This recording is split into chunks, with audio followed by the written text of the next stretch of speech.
मैं शराब पीकर तकरीबन बेसुध हो चुका था जब अचानक से मुझे याद आया कि घर में मेरा आज जाना बेहद जरूरी है। हमारी अय्याश दुनिया के लोगों का एक मुख्तलिफ ही कानून था कि हर 6 माह में एक रात उन सब घरों में छापा मारा जाता जो मेरे जैसे ही थे, यानी कि अमीर और अय्याश। अगर छापे की सूरत में हम लोग घर पर मौजूद ना होते तो जितना उनके हाथों में समाता वो डाका डालकर चले जाते, लेकिन अगर हमारी घर में मौजूदगी होती तो हमें कुछ न कहा जाता। ये भी एक तरह से अड्डा ही था, लेकिन यहाँ लोगों को 6 माह पहले आगाह किया जाता था।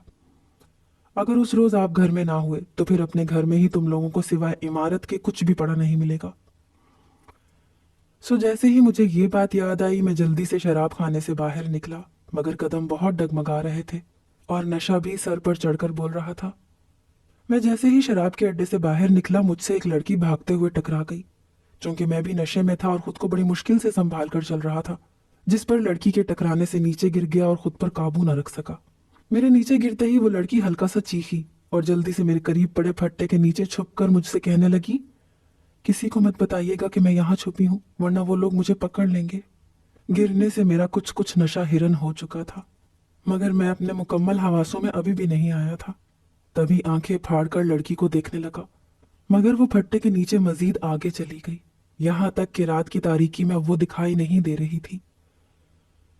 मैं उसकी बातों को समझने की कोशिश करता वहीं जमीन पर बैठा फट्टे से टेक लगा चुका था।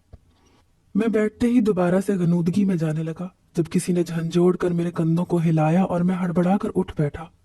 आंखें खोली तो नजर धुंधला रही थी और दिमाग गोल गोल घूम रहा था, जबकि मेरे सामने खड़े 4 इंसान मुसलसल मुझसे कुछ पूछ रहे थे। चूंकि मैं अचानक गनूदगी से जागा था इसलिए उनकी बात ना समझ सका, जिसके जवाब में मुझे एक जोरदार लात अपनी कमर में रसीद होती महसूस हुई और मैं पूरे हवासों में आ गया। अब सामने एक शख्स खड़ा मुझसे किसी लड़की के बारे में पूछ रहा था कि तुमने यहाँ से एक लड़की को काले लिबास में तो नहीं देखा। मैं समझ गया वो उसी लड़की की बात कर रहा है जो कुछ देर पहले फट्टे के नीचे छुपी थी। मैंने उसे बताने की खातिर फट्टे की जानिब इशारा किया तो शायद ये उस लड़की की किस्मत थी। मेरे हाथ के निशाने पर गली थी जो बिल्कुल उस फट्टे के पीछे ही पड़ती थी। उन आदमियों को लगा मैंने गली का कहा है, जिस पर वो जल्दी से भागते हुए वहां गायब हो गए और मैं फिर से गनूदगी में जाने ही वाला था जब मुझे एक नुस्वानी आवाज कानों में पड़ती महसूस हुई, प्लीज मेरी जान बचा लें, ये लोग बहुत खतरनाक हैं। मुझे यहाँ आपके अलावा कोई भी दिखाई नहीं दिया, मेहरबानी करके मेरी मदद करें, प्लीज बचा लें मुझे। उस आवाज पर मैंने एकदम से आंखें खोली तो सामने ही एक नकाब पोश लड़की खड़ी थी जो उम्र में बहुत छोटी दिखाई दे रही थी। हैरत से देखने लगा और पूछा, कौन हो तुम? जिस पर वो बौखलाते हुए बोली, प्लीज मेरी मदद करें, मैं आपको सब कुछ बता दूंगी, अभी मुझे यहाँ से ले जाएं, अगर वो लोग वापस आए तो जरूर मुझे पकड़ लेंगे। मुझे उस वक्त याद आया कि मैं भी अपने घर जा रहा था जब अचानक ये नकाब पोश लड़की मुझसे टकरा गई और यहाँ फट्टे के नीचे छुप गई। कुछ सोचते हुए मैं अपनी जगह से उठा और नीचे बेसमेंट में वापस चला गया। वहां जाकर एक सोडा की बोतल हलक में उंडेली, जिससे अगले चंद ही लम्हों में मेरा सारा नशा उतर गया। मैंने सोचा उस लड़की को यहाँ पर अकेला छोड़ना बिल्कुल भी अक्लमंदी नहीं है, लिहाजा फिलहाल अपने घर जाकर ही इस मामले को देखा जाए। यही सोचकर मैं ऊपर आया तो वो लड़की वहां मौजूद नहीं थी। मैंने फट्टे के नीचे झांक कर देखा तो वो बेचारी डरी सहमी सी वहां छुपी हुई थी। मैंने नकाबपोश लड़की को बाहर आने को बोला, कहा चलो मैं तुम्हारी मदद करने के लिए तैयार हूँ। ये सुनकर वो एकदम से ही बहुत खुश हो गई। मैंने उसे बताया कि फिलहाल उसके लिए ये जगह महफूज नहीं है, सो मेरे साथ मेरे घर चले, वहां जाकर सोचते हैं इस सारी सूरत हाल से कैसे निपटा जाए। इस बात पर वो फौरन मेरे साथ चलने को तैयार हो गई। अगले कुछ ही लम्हों में हम दोनों मेरे घर में आगे पीछे दाखिल हुए। घर में दाखिल होते ही मैंने सबसे पहले जायजा लिया क्या छापा पड़ चुका है या नहीं, लेकिन शुक्र है वहां कोई भी चीज हिली हुई नहीं थी, यानी मैं छापा पड़ने से पहले ही वहां मौजूद था, जिसका मतलब था कि मैं और मेरा घर दोनों ही महफूज हैं। सिर्फ लड़की को बचाने का मसला बाकी था, लेकिन ये भी कोई बड़ी बात नहीं थी क्योंकि मेरा घर उन आदमियों से बचने के लिए सही जगह थी। घर में दाखिल होते ही मैंने लड़की को एक कमरे की जानिब इशारा करते हुए कहा कि तुम वहां आराम कर सकती हो, अब तुम्हारे पीछे कोई भी नहीं है, तुम यहाँ महफूज हो। इस बात पर लड़की की आंखों में अचानक ही तशक्कुर के आंसू झिलमिलाने लगे, जिन्हें वो बमुश्किल आंखें झपक कर पीछे धकेलने की कोशिश कर रही थी। मैंने अभी सिर्फ उस नकाबपोश लड़की की आंखें देखी थी जो कि बेहद खूबसूरत थी। मुझे खुद की जानिब देखता पाकर वो जल्दी मेरा शुक्रिया अदा करने लगी और बोली, मैं कल सुबह ही यहाँ से चली जाऊंगी, आपको कोई परेशानी नहीं होगी। इस वक्त आपने किसी फरिश्ते की तरह अचानक ही आकर मेरी मदद की है, जो मैं सारी उम्र नहीं भुला पाऊंगी। मुझे लगता था कि हर मर्द बुरा होता है, लेकिन आपको देखकर यकीन हो गया कि पांचों उंगलियां बराबर नहीं होती। मैं बस चुपचाप खड़ा उस लड़की की बातें सुनता रहा, जो बेइंतहा खूबसूरत बोल रही थी। मैंने उसके शहर से बाहर आते कमरे की जानिब इशारा दिया कि वहां जाकर आराम करो और कल सुबह बात करेंगे। इस बात पर वो सर हिलाती कमरे की जानिब चली गई, जबकि पीछे मैं बरामदे में पड़े सोफे पर लेटकर अपनी कमर सस्ताने लगा।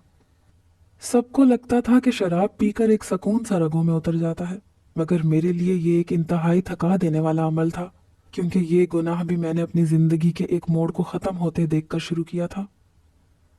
मैं कॉलेज में पढ़ता था जब मुझे जोहरा अफंदी से मोहब्बत हो गई।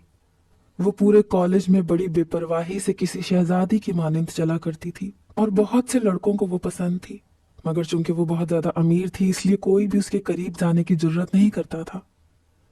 वैसे भी उसका बाप थानेदार था और यही वजह थी जो हम सब लड़कों पर बंद बांधे हुए थी।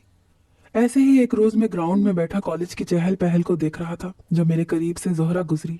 उसके गुजरने के उन चंद लम्हात की छाप अभी तक मेरी पूरी जिंदगी पर मुहित है, और वही वो लड़की है जिसकी बदौलत आज मैं एक शराबी इंसान के रूप में था।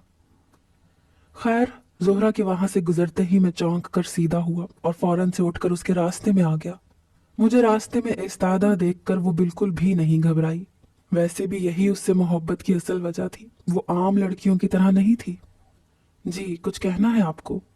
मैंने उस रोज पहली बार उसे सुना था। ये नहीं था कि वो बदतमीज थी, बिल्कुल भी नहीं, बल्कि वो तमीज और तहजीब के दायरे में रहकर बाहया कपड़े जेबतन किया करती थी, किसी लड़के से बात नहीं करती थी, और सबसे बड़ी वजह वो शुरू से ही कॉलेज की टॉप पर रहती आ रही थी। इस बात ने जोहरा को मजीद नाकाबिले रसाई बना दिया था। उसने इतने शाइस्ता लहजे में मुझसे पूछा कि क्या आपको कुछ कहना है, तो मैं खुद को रोक नहीं पाया और उसी तरह तहजीब के दायरे में रहते हुए बोला, मैं आपको पसंद करता हूँ, शादी करना चाहता हूँ। मेरी बात पर वो बहुत हैरान हुई, क्योंकि ये बात कहना तो बहुत लड़के चाहते थे, लेकिन आज तक किसी ने भी जोहरा के सामने बोलने की हिम्मत ना की थी। मेरी बात पर वो बोली, ठीक है, आप मेरे घर अपना रिश्ता भेज दें, अगर तो मेरे वालिदैन को कोई एतराज ना हुआ तो मुझे भी कोई एतराज नहीं होगा। मैं इस बात पर जोहरा को यकटुक देखता रहा, मगर वो कब की वहां से जा चुकी थी। कुछ लम्हों बाद जब मुझे यकीन आ गया कि वो सचमुच रिश्ता भेजने की बात कर चुकी है, तो अचानक ही मुझ पर शादी मर्ग की कैफियत तारी हो गई। उस रोज मैंने बखुशी जाकर सबसे पहले माँ को बताया कि मैं शादी करना चाहता हूँ। जाहिर है उसने मुझे रिश्ता भेजने की बात की है। यह बात सुनकर माँ ने कोई रद्द अमल नहीं दिया और बोली, ठीक है बेटा, शादी करना चाहते हो तो मुझे क्या एतराज हो सकता है, लेकिन मैं दावे से कह सकती हूँ कि उसके घर वाले कभी भी तुमसे अपनी बेटी नहीं ब्याहेंगे। मेरे अब्बू की वफात मेरे बचपन में ही हो चुकी थी, लिहाजा अब मेरी जिंदगी में सिर्फ माँ थी। हमारे घर का खर्च मेरी माँ लोगों के घरों की सफाई करके पूरा करती थी, और अब तो मैं भी चूंकि बड़ा हो चुका था और पढ़ाई के बाद एक दुकान पर बैरे का काम करता था, जिससे हमारा अच्छा गुजारा हो जाता था। अम्मा के लाख समझाने पर भी मेरी यही तान थी कि मुझे जोहरा से शादी करनी है। जरूर वो भी मुझे पसंद करती होगी, वरना बिला वजह अपने घर रिश्ता भेजने की बात ना करती। बिलाखिर मेरी मिचाई हुई जल्दबाजी से तंग आकर माँ उनके घर रिश्ता ले गई।